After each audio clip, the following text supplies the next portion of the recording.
Right, so I'm gonna tentatively call this a rant because I don't really want this to just turn into me screaming and shouting about Godzilla for 10 minutes or longer. Hopefully, I'm gonna try and keep this to 10 minutes. But, yesterday, day of release, I went to see Godzilla, the new one, 2014, Gareth Edwards Godzilla. IMAX 3D, which was pretty great, by the way. That was one of the movie's saving graces. But short answer is I did not enjoy this film very much at all, really. There were a couple of great scenes and a lot of dull ones. So, yeah, I think my opinion is very different to most people's on this film. It seems this film is getting kind of nines, eights, around that kind of across the board, which I definitely wouldn't agree with. I would give this a 5 or a 4. Now that is if 5 is average. This is not like most reviewers where 5 and 4 are like the worst film ever. But yeah, it's still not a glowing review or anything. So I've already introduced this for a minute and a half, so I'll kind of talk about my problems with the film a bit in kind of as calm a manner as possible, because I don't think me screaming and shouting my opinion on this is going to add anything to my stance on this film. So yeah, it got the from. It's gonna sound really bad, but kind of even from the opening credits sequence, I was kind of hesitant on this. Oh yeah, spoilers, heavy spoilers for this, because I'll be damned if I let this kind of ad campaign, which is very good. I still think the trailer's some of the best, and that's one of the reasons I got so hyped for this film. I'll be damned if I let this hinder me reviewing this or giving my opinion on this. So yeah, if you completely want to avoid spoilers, yeah, you may want to click off. But just know I didn't enjoy the film if you want my opinion on it for whatever reason. But yeah, Gareth Edwards, he's only done one other film that I'm aware of called Monsters, which I thought was boring. I did not enjoy that at all, really. The CGI was good, but aside from that, I found it dreadfully boring. Like, I pretty much hated that film. So, yeah. However, I have to admit he is a good director. He can frame a shot brilliantly. I think many scenes in this film are filmed excellently, and props to him for that. He certainly can shoot a film. But yeah, kind of problems with this film. First of all, I feel like it was a number of scripts stitched together in that it's trying to be like the realistic Godzilla film. It wants to like be a big monster beat 'em up film, and then there's a lot of stuff therefore that's kind of halfway in between and kind of had me laughing at different bits. I've got to admit, I laughed more during this film than I ever have at a film I've seen in a cinema, which is a shame, really, because I don't normally do that. I don't particularly laugh at serious films. But, yeah, the film definitely has an identity crisis in that sense of that it can't seem to decide which it wants to be. And that's kind of what had me laughing at a lot of points. Like, it seems to want to be this Godzilla is a force of nature that destroys everything, causes earthquakes with his feet and tsunamis when he gets out of the sea. And then mixed in with this, like, there is a scene I can literally point to in the movie and say from this point on, the movie had lost me. That's when the Godzilla tsunami is approaching, and you see a dog tied to a tree. Obviously, its owner left it there for whatever reason. And you see the tsunami approaching, and you're like, oh, this dog's gonna get hit by a tsunami. And then it just kind of breaks free and runs off for freedom. And that made me think of a nostalgia critic joke, first of all. But yeah, it had a lot of stuff mixed in there, like the kid that gets separated from his parents, and the hero has to reunite, and a lot of kind of cliche stuff from kind of monster movies and stuff like that. And so yeah, that definitely kind of hindered the film in that it had all these interesting ideas, but it also wanted to mix in like disaster movie tropes in there as well, which in my opinion didn't mesh well and form a cohesive film. And another problem comes from the lack. Well, no, it doesn't have a lack of main character. It clearly does, but in my opinion, he's just not very interesting. He's played from, I believe he played Kick-Ass. I'm not sure. I haven't seen Kick-Ass. However, I believe that's what the soldier's been from, and he could literally be a character in a first-person shooter. Like, not a good one. Well, up to your opinion, but kind of not a good playable character, the kind of Call of Duty where they don't really say a lot and just are military. And so that really hindered the film, and whereas he was surrounded by more interesting characters like Bryan Cranston's character, he had a lot of emotion in his role and he was interesting. However, he isn't in the film for very long because he's killed off, and yeah, he's literally in the film for, I would say, about half an hour. And that surprised me. And another much more interesting character, and I feel there was an original script involving him, is... I can't remember his actor's name, but he seems to play a Japanese man in every Hollywood film.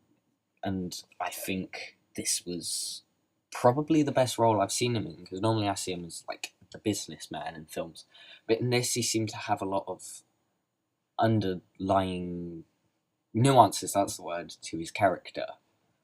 And the film seemed to like touch on different ideas involving him, like Hiroshima, however you want to say it, is brought up. Man's reliance on nuclear weapons and the nuclear age in general is brought up, but it's quickly glossed over. It definitely isn't taking a mature look at these. They're just kind of there because they were in the original to some degree, and so I don't know, the makers felt they had to include that in there for whatever reason.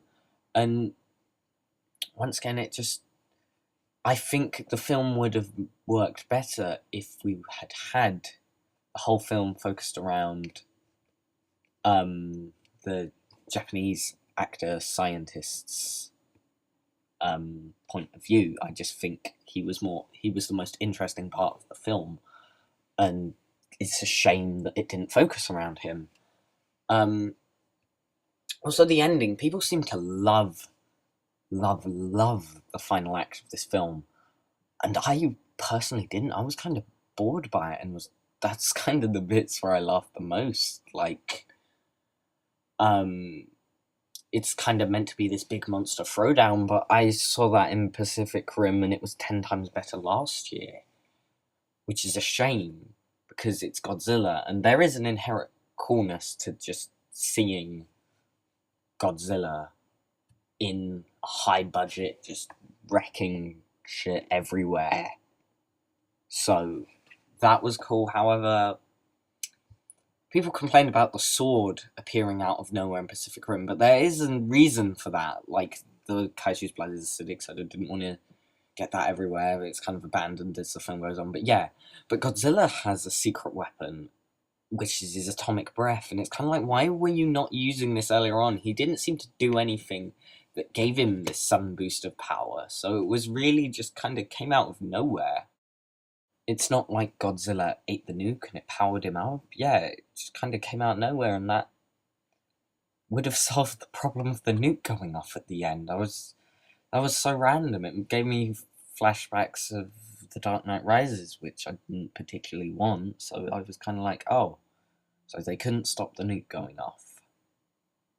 Nuclear fallout. Oh wait, it got far enough away, or some crap like that. That no, I don't buy for a second. And yeah, I didn't hate this. Well, I kind of do on some level, in that I was really just hoping to see Godzilla wreck stuff, and that is not what the film is at all. It's mainly focused around the other monsters, which look so visually different to Godzilla that I can't buy that they both existed at the same time. And whilst Godzilla's said to be like, oh, he hunted them, he never wants to eat them or anything like that. He's just kind of like, oh, gotta punch these guys. And the film just teases you with that, in that you see them leaping at each other in a bad fight, and then it cuts to a news broadcast that's like, boy, that fight sure was intense. And the amount of times when they're fighting, it cuts away, I was just kind of left going, wow, really, film? Really, you're going to do that? You're going to... No, that's not cool. People call it build-up and suspense, but no, it doesn't work in this film, in my opinion, because the story isn't focused or strong enough to, support that build-up. It's just kind of like... So when you see Godzilla, everyone's like, whoa, whoa, and no, I'm sorry, I just wasn't wowed by this film, which is a shame, because I wanted to be. The trailers wowed me. The trailers, but no. Sadly not. But yeah, those other monsters, Mutos, I think it is. Kaijus, basically. But I'm gonna call them Mutos because we can't call them Kaiju. But yeah, they look so visually different. They look like those aliens out of COD's Extinction Mode. I don't know why I thought of that, but yeah. And it was kind of gross. I don't know, something about that pregnant, weird Muto. No, it was weird. And I originally was like, come on, Japan, stop complaining about Godzilla being too fat. But he kind of is in this film. I've got to admit, I didn't look at him and go, oh, that guy's tough. I just kind of looked at him and thought, wow, that is one fat monster. Which, yeah, you don't particularly want to be looking at Godzilla going, wow, he's fat, rather than, Jesus Christ, that's a giant monster, I'm going to die. And no one reacts realistically to him in this film. Like, you've got the kids playing on the bus on the Golden Gate Bridge, and it's like, if I knew Godzilla existed in the real world, I would just cry in a corner. I wouldn't be playing on a bus all happy. Like, wow. And when the kids watching them fight on TV, I'm like, how are you not screaming, oh my god, dinosaur fight, mom, dinosaur, like, wow, how are you not doing that? And then the news broadcasts were ridiculous. It's not like, holy crap, monsters exist, the headlines. No, it's just thousands still missing, and the ending. Oh my god, the whole ending scene, like, from when the building falls on Godzilla, that was one of the most goofy scenes I've seen in a film in recent memory, where the building falls on him, and obviously he's too fat to run away fast enough. And where he looks the soldier in the eyes, Godzilla looks the soldier, and the soldier looks back at Godzilla, and then the mist just envelops Godzilla. And it's like, wow, that's some of the most ridiculous stuff I've ever seen in a film. Wow. And then when both him and Godzilla fall over at the end, I was like, if Godzilla dies like that, I'm walking out, I don't care, just, that is the most ridiculous thing. Luckily, he didn't. And then when it woke up at the end, the news broadcast was like, King of the Monsters, yay! And it should have been like, oh crap, monster still lives, military wipe it out. But no, oh well, despite the fact he walked through the Golden Gate Bridge and killed a ton of people, especially when he was killing the flying kaiju around the city. Oh well. and we never saw like how the government itself was reacting to this. I would have liked to seen stuff like that, but sadly we didn't. So yeah, that was sorely missing from the film. And also, no one in this film has ears. How did they not hear that monster breaking out of the mountain? But yeah, I'm gonna start trying to close down now because I feel this is starting to turn into a rant and going on too long. But yeah, no one seems to notice when these monsters break out, and that's odd. And this film definitely has loads of great ideas. Like the quarantine zone intrigued me, but it's never focused on enough. The Japanese scientist is the most interesting part of the film, but he's not in it long enough.